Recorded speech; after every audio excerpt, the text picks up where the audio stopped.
Hello student, मैं दुर्गेश वर्मा आपको मेरे YouTube channel biology classes bye Durgesh sir में आपका स्वागत करता हूं। मैं आज पुनः एक नया वीडियो आपके सामने लेकर आया हूं और इस वीडियो में मैं आपको जो क्लास के बारे में बताने जा रहा हूं वो क्लास है आपका क्लास 10 और इस क्लास 10 में जो हम लोग लेसन स्टडी करेंगे वो लेसन है आपका सेकेंड, जिसका नेम है हाउ डू ऑर्गेनिजम्स रिप्रोड्यूस। इस लेसन में मैं आपको अपने प्रीवियस वीडियो में कुछ टॉपिक बताया था। लास्टली हम लोग जो डिस्कस कर रहे थे वो था हम लोग का मेंस्ट्रुअल साइकिल। तो मेंस्ट्रुअल साइकिल के बारे में भी मैंने आपको कुछ बता दिया था, उससे आगे और हम लोग जानेंगे। लास्टली मैंने आपको बताया था मेनार्च एंड मेनोपॉज। मेनार्च में मैंने आपको बताया था मेनार्च क्या होता है, it related to the first menstrual cycle and menopause it related to the last menstrual cycle। ये सभी बातें मैंने आपको बताई थी। उससे आगे आज हम लोग और डिस्कस करेंगे। तो चलिए टॉपिक को स्टार्ट किया जाए। टॉपिक हम लोग का चल रहा है मेंस्ट्रुअल साइकिल। मेंस्ट्रुअल साइकिल, इसको आप ये भी वर्ड यूज कर सकते हो, it is also called it is also called बच्चे, it is also called sexual cycle। it is also called sexual cycle। यह जो मेंस्ट्रुअल साइकिल है इसको सेक्सुअल साइकिल के नेम से भी जाना जाता है। And it start it start from puberty. और ये स्टार्ट कब से होता है? प्यूबर्टी एज से, प्यूबर्टी पीरियड से। जब किसी भी फीमेल में प्यूबर्टी पीरियड स्टार्ट होता है तो उस पीरियड से ही एक साइकिल स्टार्ट होता है, एक सेक्सुअल साइकिल स्टार्ट होता है। उस सेक्सुअल साइकिल का जो नेम होता है मेंस्ट्रुअल साइकिल होता है। और यह साइकिल का मैंने बताया था कि वन मेंस्ट्रुअल साइकिल जो होता है वो कितने डेज का होता है। Each menstrual cycle is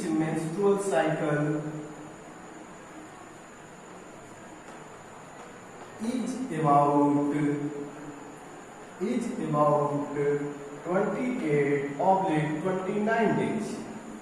जितना प्रत्येक जो मेंस्ट्रुअल साइकिल होता है कितने डे का होता है? 28 to 29 डेज का होता है। और इस मेंस्ट्रुअल साइकिल में फर्स्ट जो होता है मेंस्ट्रुएशन होता है।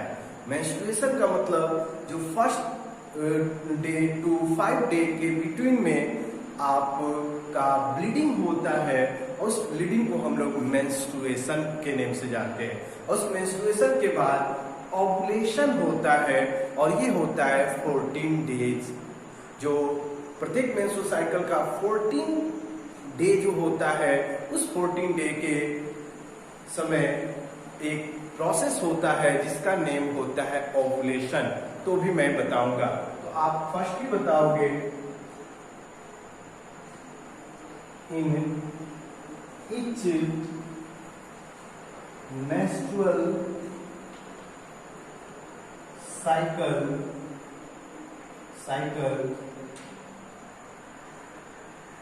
1 to 5 day 1 to 5 day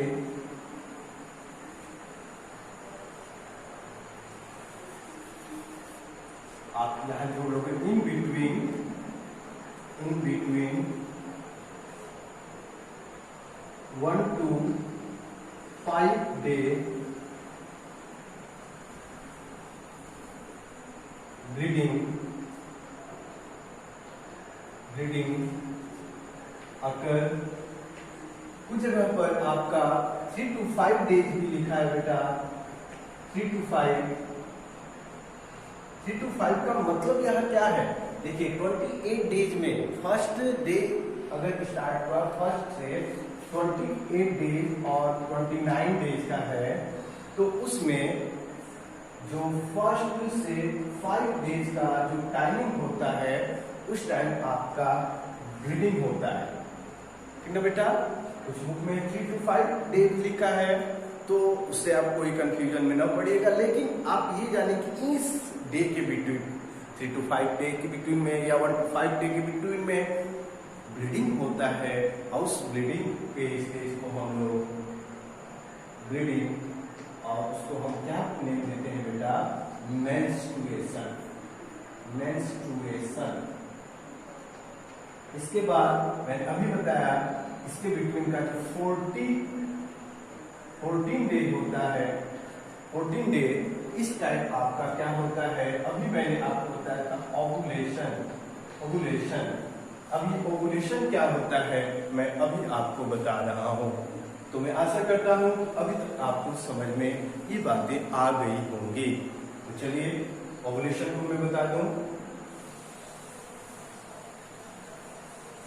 ovulation क्या होता है,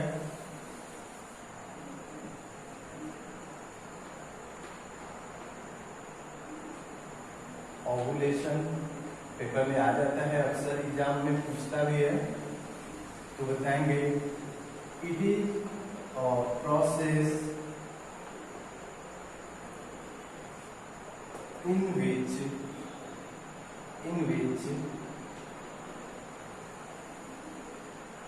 ovum release from ovary, from ovary, उससे पहले from mature follicle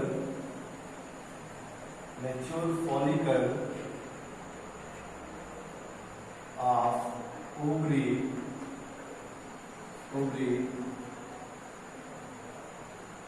in fallopian tube,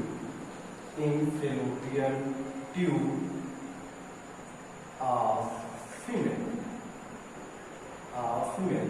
बेटा आप बताओगे व्हाट इज ओवुलेशन, और कोई पूछता है व्हाट इज ओवुलेशन, बहुत अच्छे से डेफिनेशन आप देना। इट इज अ प्रोसेस, यह एक प्रोसेस है जिसमें क्या होता है, ओवम रिलीज होता है।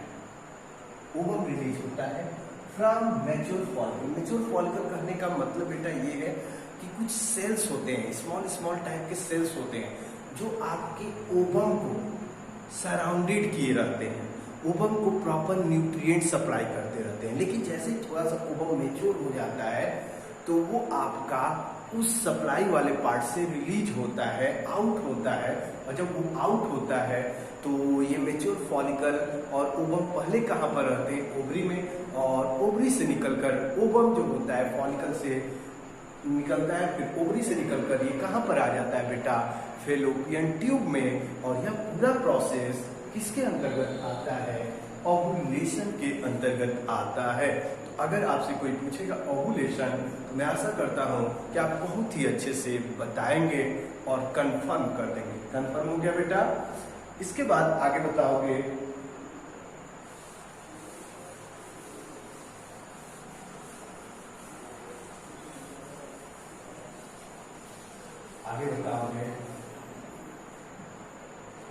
यहाँ पर मेंस्ट्रुअल साइकिल में लिखो गया, after ovulation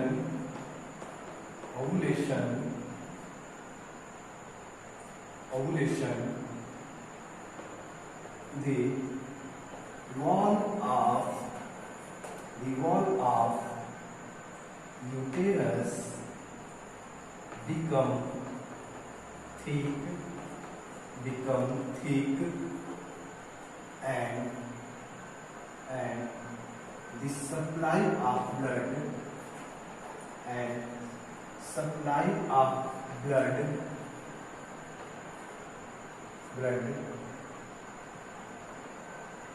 in uterus also increase in the capillary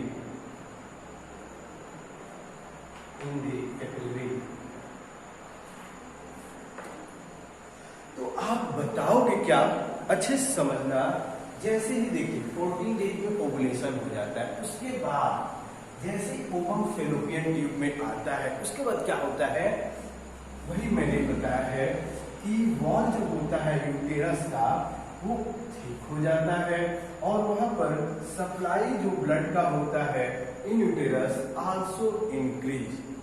और इंक्रीज होने का मतलब वहां पर सप्लाई इंक्रीज होने का मतलब कि वहां पर जो प्रेजेंट कैपिलरी है, यहाँ पर ये लिख रहा हूं, वहां पर जो कैपिलरी प्रेजेंट है वहां पर ब्लड की सप्लाई इंक्रीज कर जाती है। कब? After ovulation.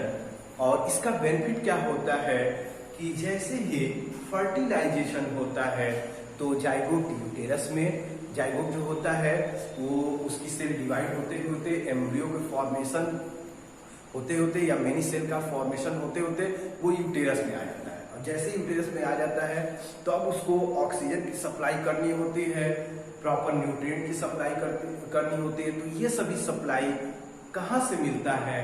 तो यूटेरस से ही मिलता है। इसी यूटेरस की जो मेम्ब्रेन होती हैं यही आपके फॉर्म करती हैं प्लेसेंटा का स्ट्रक्चर, या यूटेरस वाले रीजन में ही आप बताओगे प्लेसेंटा का फॉर्मेशन होता है। और वही प्लेसेंटा जो मैंने आपको बताया था यही प्रॉपर न्यूट्रिएंट सप्लाई करता है टू द डेवलपिंग फीटस। जो फीटस डेवलपिंग कर रहा होता है उसको प्रॉपर न्यूट्रिएंट की सप्लाई किसके द्वारा होता है? तो प्लेसेंटा। और प्लेसेंटा का फॉर्मेशन कहाँ होता है, किस पार्ट से होता है? यूटेरस। यूटेरस की जो वॉल होती है वहां से, उसी रीजन से आपका फॉर्मेशन होता है प्लेसेंटा, तो इसीलिए वहां ब्लड की सप्लाई इंक्रीज हो जाती है। ये बातें आप बताओगे बहुत ही अच्छे से, मैं आशा करता हूँ आपको बहुत ही अच्छे से समझ में आ रहा होगा। कंफर्म हो गया? तो ये होता है। और आगे बताओगे when the ovum and sperm fuse, then zygote form,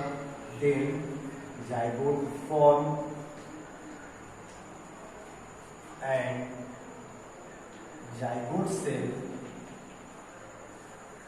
cell divide and reaches in uterus, where embryo and fetus form। ये तो आप बताओगे जैसे ही ओवम और स्पर्म फ्यूज होते हैं उसके बाद क्या होता है? जाइगोट फॉर्म होता है। और कौन सा प्रोसेस कहलाता है बेटा? याद है ना? फर्टिलाइजेशन। इसके बाद आप बताओगे, इसके बाद जाइगोट जो सेल होती है डिवाइड होती है और पहुंचती है यूटेरस में, जहां पर वो एम्ब्रियो और फिटस फॉर्म होता है। और जो यूटेरस होता है वो प्रॉपर न्यूट्रिएंट की सप्लाई करता है। तो ये सभी आपके कब होता है? ड्यूरिंग दी मेंस्ट्रुअल साइकिल के 14 to 17 और 80-90 डे के ड्यूरेशन में ओवुलेशन के बाद ये होता है। अगर ऐसा नहीं हुआ उसके बाद फिर 28 डेज के ड्यूरेशन तक आपका ओवम जो होता है वो यूटेरस से होते हुए फीमेल बॉडी से बाहर निकलता है।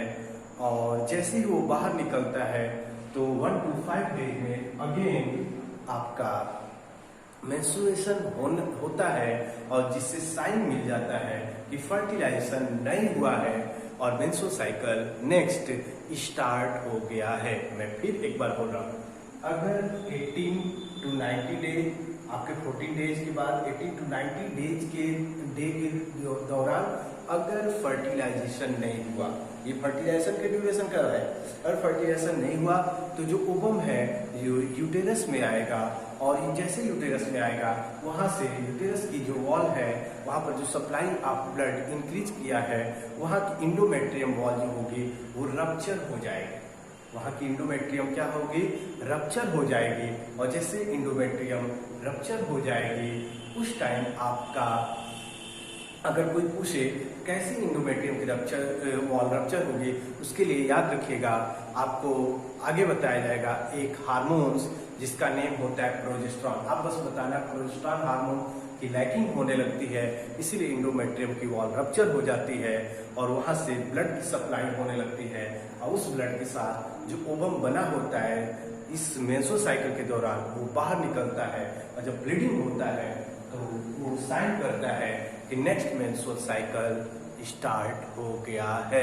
तो ये सभी बातें आप बहुत ही अच्छे से बताइएगा इन केस आप मेंस्ट्रुअल साइकिल में। आशा करता हूँ कि आपको सभी बातें बहुत ही अच्छे से समझ में आ रही होंगी।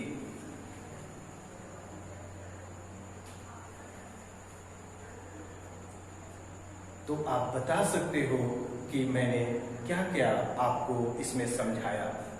कंफर्म हो गया ना? तो आप बता सकते हो ना ये कब होता है, जब ओवम आपके ओवम जब आपके फैलोपियन ट्यूब में आ गया है और अगर फर्टिलाइजेशन हो गया स्पर्म से, तब उसके बाद ये सभी होगा।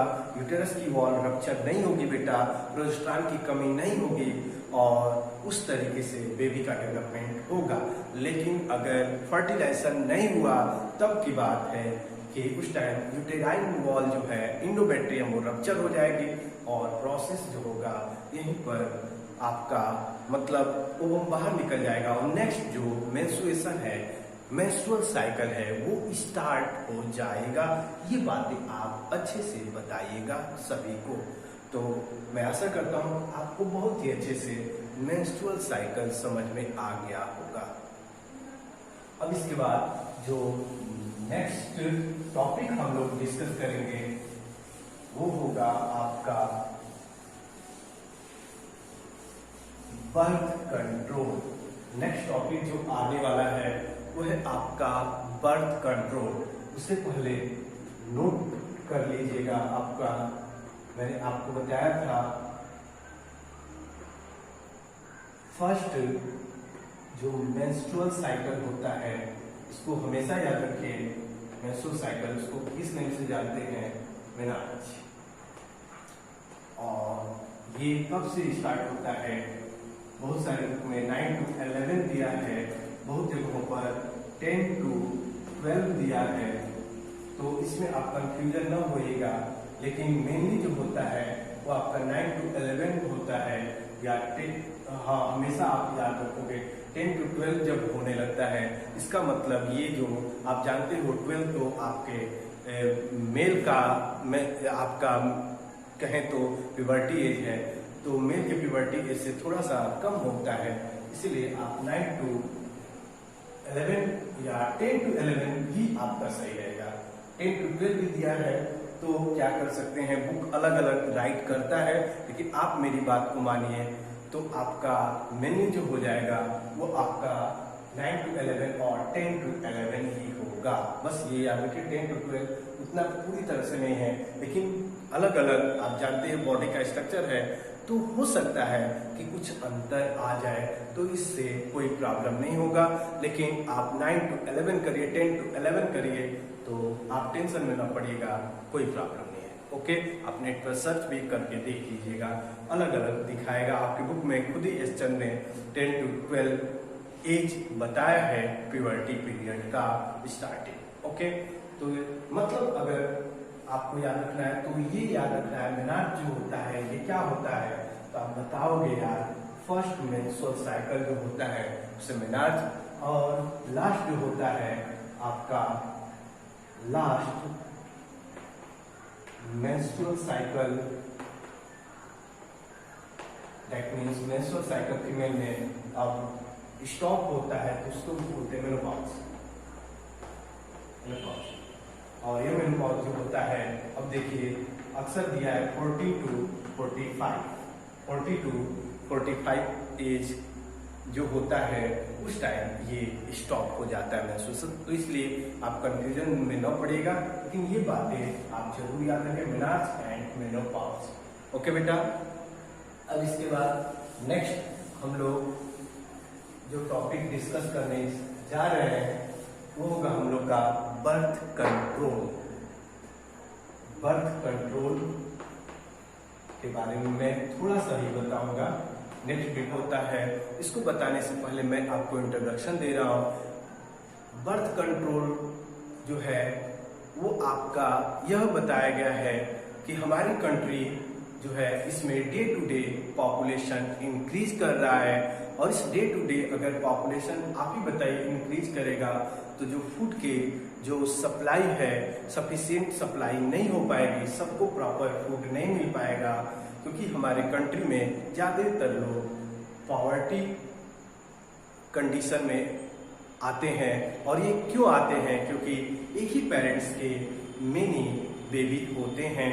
तो अगर एक ही पेरेंट्स के मेनी चिल्ड्रेन होंगे तो उस टाइम आप ही बताइए क्या प्रॉपर उनको फूड दिया जा सकता है, प्रॉपर उनको एजुकेशन नहीं दिया जा सकता है। तो इसलिए एक वे है जिसके थ्रू अगर आप जैसे ही पॉपुलेशन को कम करेंगे, श्योर है आपके कंट्री के हर पर्सन को अच्छे एक जॉब मिलेंगे, अच्छी एजुकेशन मिलेगी, अच्छे तरीके से फूड प्रोवाइड होगा। तो उस को करने के लिए जो वे यूज होता है वो है आपका बर्थ कंट्रोल। बर्थ कंट्रोल क्या है तो आप बता सकते हैं, it is the way that use to preventing pregnancy. Pregnancy को रोकने का यह वे है। अगर प्रेगनेंसी को रोकते हैं, श्योर है दैट मीन्स बर्थ को रोक सकते हैं, जिसे कंट्रासेप्शन के नेम से जानते हैं, कंट्रासेप्शन के नेम से जानते हैं। ये आप याद रखिएगा, आपकी बुक में दिया है। तो मैं आशा करता हूँ कि आपको बहुत ही अच्छे से सभी बातें समझ में आई होंगी। तो मैं नेक्स्ट वीडियो में आपको नेक्स्ट टॉपिक बताऊंगा, दैट मीन्स बर्थ कंट्रोल को डिटेल बताऊंगा। तो यहीं पर मैं अपने लेक्चर को एंड कर रहा हूँ। Okay, thank you.